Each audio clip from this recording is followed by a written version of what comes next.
Hi, welcome to NAB 2016. I'm Joe O'Halloran, Editor-in-Chief of Rapid TV News, and I'm here with Matt Smith, Chief Evangelist of Anvato. Matt, welcome again to Rapid Video. Thank you, Joe. It's been a great year so far for the broadcast industry.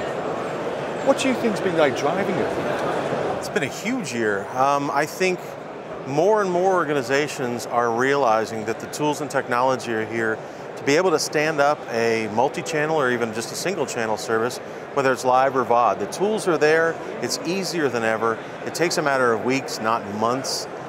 So we're seeing more people that have libraries of content, channels that they've wanted to join this OTT revolution, and now it's a easy and quick thing to do, so we're seeing more adoption, I think.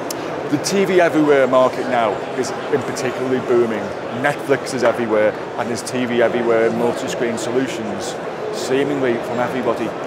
How long has the momentum got for TV everywhere? Well, I think it's a prevalent service, as you say. There's more and more channels are available to people who authenticate with those cable credentials. There are also some who say, I'd like to watch that content as well without having to put those parameters in. I think there's a little bit of a struggle there, generally among the millennial viewers who just want to consume the content without having to have that subscription. That said, it's a viable service. It's got legs. We're seeing more and more channels being stood up every day. So I think we've got another couple of years at least before we see a big change to where you can, say, purchase a channel or watch something without having that subscription. If we look around us in these halls, we see huge amounts of devices to play video on. How is that complexity making your job harder? It's a big challenge, it really is. But we have the notion, and have for a couple of years, that the HLS standard plays everywhere. The reality is it plays on iOS and Android, Mac and PC, Roku and Apple TV, and even smart TVs, I should add.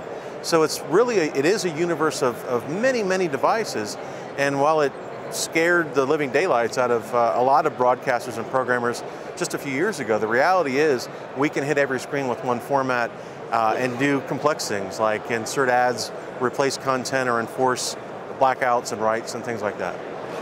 Now again, we just see a busy hall here, but you know as well as I do, there are challenges in making this happen. In particular, the challenges in monetization. What do you see are the obstacles and the hurdles?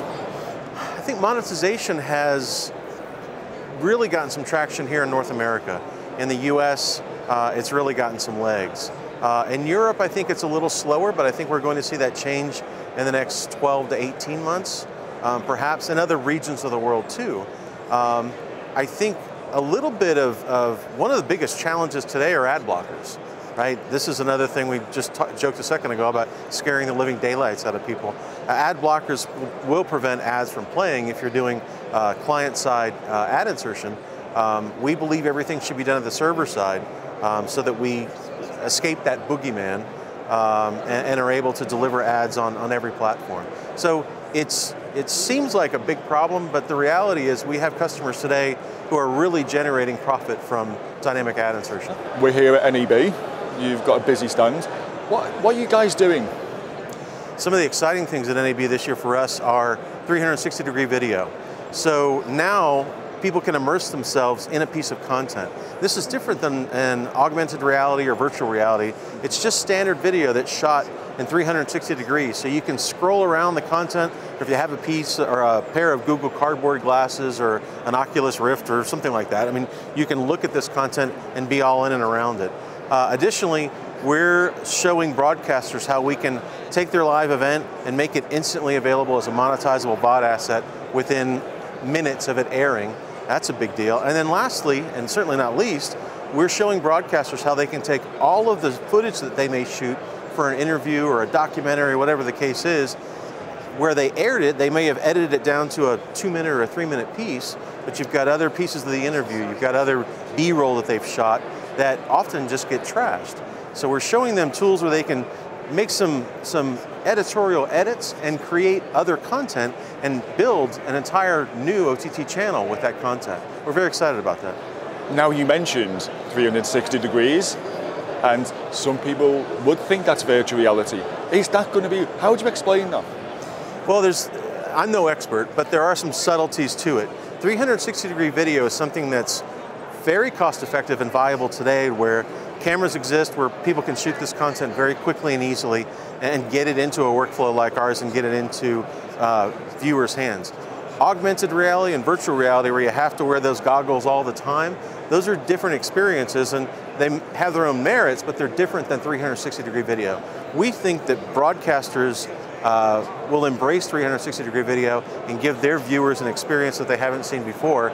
VR and AR may come later, but this is a good fit for broadcast today, we think.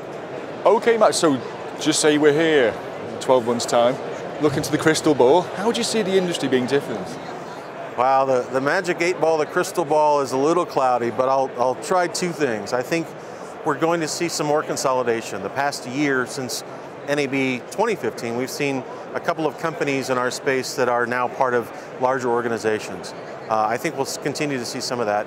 And I think we'll continue to see consolidated workflows. So we pioneered this concept a couple of years ago of helping our customers with every element of their video supply chain, from signal acquisition or ingest to play out.